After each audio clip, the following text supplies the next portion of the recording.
Dans cette vidéo, je vais vous présenter comment intégrer une séquence vidéo qui a été prise avec une autre caméra au montage. Donc, je vais aller ajouter le média suivant, c'est-à-dire la vidéo qui correspond à l'élève 1 prise avec la caméra 2. Donc, elle fait maintenant partie des ressources du projet. Je vais venir la mettre tout juste en haut de la séquence prise avec la caméra 1 de l'élève 1. Donc voilà, vous voyez que les séquences correspondent. Par contre, ici, on a un tout petit problème, c'est-à-dire que les élèves, lorsqu'ils ont filmé les plans, ils n'ont pas dit le mot action avant le début du plan.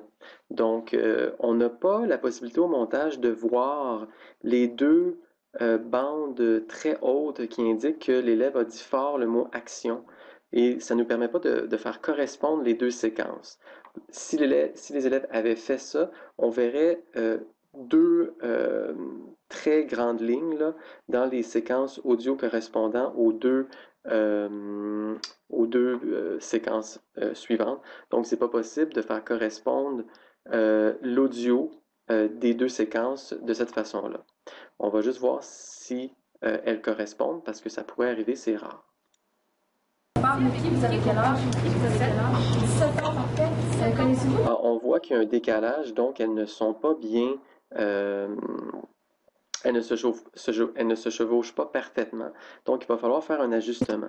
Donc, je vais venir remettre mon indicateur de lecture au début des deux séquences. Et je vais venir sélectionner la séquence vidéo du haut de la caméra 2. Je vais faire avec le bouton droit l'action suivante, c'est-à-dire que je vais supprimer l'audio. Donc, on voit que l'audio est maintenant disparu et on voit seulement la caméra 2 ici. Comme vous pouvez voir, la caméra 2 superpose la caméra 1 et ce qu'on voit présentement, c'est seulement que la caméra 2. Donc, toutes les pistes qui superposent une autre piste, c'est elle qu'on voit en premier. Donc, c'est la vidéo 2 qu'on va voir avant la vidéo 1. Donc, voilà. Ce que je vais faire maintenant, c'est que je vais jouer. Je vais faire un zoom avant. Ça va être un peu plus simple comme ça. Je vais bouger la séquence de la caméra 2 et je vais faire des tests pour voir si maintenant le son, la vidéo correspond au son. Niki, qu'on parle. Niki, vous avez quel âge? 17. On voit que c'est presque la bonne chose. Je vais un petit peu bouger comme ça. Je vais réécouter. Niki, qu'on parle. Niki, vous avez quel âge? 17. Oh, on est presque là. Donc, je vais bouger juste un petit peu. Voilà. Non, là, je ne l'ai pas bougé, je l'ai rapetissé. Donc, il ne faut pas que ça soit cette petite, ces deux petites flèches-là avec l'espèce de petit rectangle rouge là. Il faut comme ça. Il faut déplacer la séquence, non pas à son extrémité, mais un petit peu plus loin. Si avec Niki, qu'on parle. Niki, vous avez quel âge? 17. Alors, on y est presque. Je vais un petit peu me rapprocher. Je vais bouger un tout petit peu. Donc, plus on se rapproche, plus c'est possible de bouger, de faire avancer la piste avec 1 seconde ou 2 secondes. Ou plus je vais m'avancer, plus que je vais pouvoir travailler au niveau des fractions de secondes. Donc, c'est pour ça que je fais un zoom avant. Ça l'aide. Niki, qu'on parle. Niki, vous avez quel âge? 17. 17 ans, parfait. Connaissez-vous Pauline Marois? Oui. Donc, il semble que ce soit maintenant synchronisé. Donc, les deux séquences vidéo sont synchronisées au niveau du son.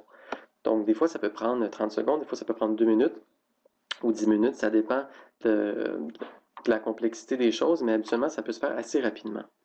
Alors, une fois que les deux séquences vidéo sont synchronisées avec le son, on le synchronise avec le son de la caméra 1 parce que c'était sur la caméra 1 que le micro était positionné. Alors que la caméra 2, le micro était le son qu'on voyait, c'était le son de la caméra, du micro interne de la caméra, mais ce n'était pas le son du micro externe qui est meilleur en fait au niveau de la qualité sonore. Donc c'est pour ça qu'on utilise le son de la caméra 1 et non pas celui de la caméra 2. Donc une fois que c'est fait, je dois écouter la séquence de la caméra 2 pour voir à quel moment je vais pouvoir passer d'une caméra à l'autre. Alors, on va le faire. Ici, avec Niki qu'on parle. Niki, vous avez quel âge? J'ai 17 ans, parfait. Connaissez-vous Pauline Marois? Oui. C'est qui? C'est...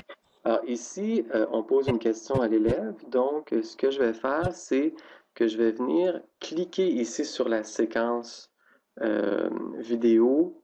Je vais couper cette partie-là et je vais venir la supprimer. Parce que là, ce qui va être intéressant, c'est qu'on va voir la réponse de l'élève. Vous avez quel âge? J'ai 17 ans, parfait. Connaissez-vous Pauline Marois? Oui. C'est qui? C'est la nouvelle... voyons, la nouvelle... ben, pas présidente, mais ministre du Québec.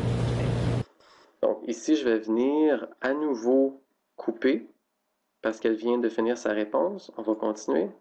Parfait. Saviez-vous qu'elle pense permettre aux 16-17 ans d'obtenir le droit de vote aux élections? Non. Qu'est-ce que vous en pensez? Donc ici, qu'est-ce que vous en pensez? On va venir cliquer encore sur la séquence du haut. Je vais cliquer sur les petits ciseaux et je vais venir enlever, je vais venir supprimer cette séquence-là.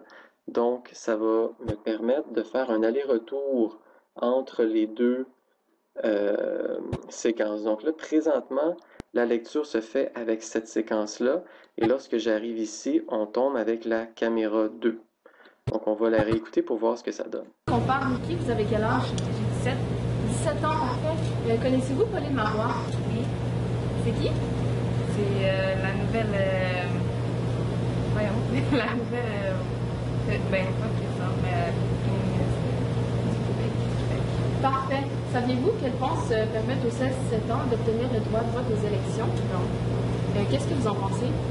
Je trouve que c'est pas vraiment une parce que je pense pas que les jeunes, vraiment, ils sont vraiment intéressés à... Donc voilà, alors donc il s'agirait de continuer à écouter la séquence et de découper, donc d'enlever les séquences qui ne sont pas intéressantes pour pouvoir, de cette façon-là, de passer de la caméra 2 à la caméra 1 et inversement pour être en mesure d'améliorer vraiment la qualité visuelle de la vidéo. Donc voilà comment on fait pour intégrer une deuxième caméra au montage. Merci.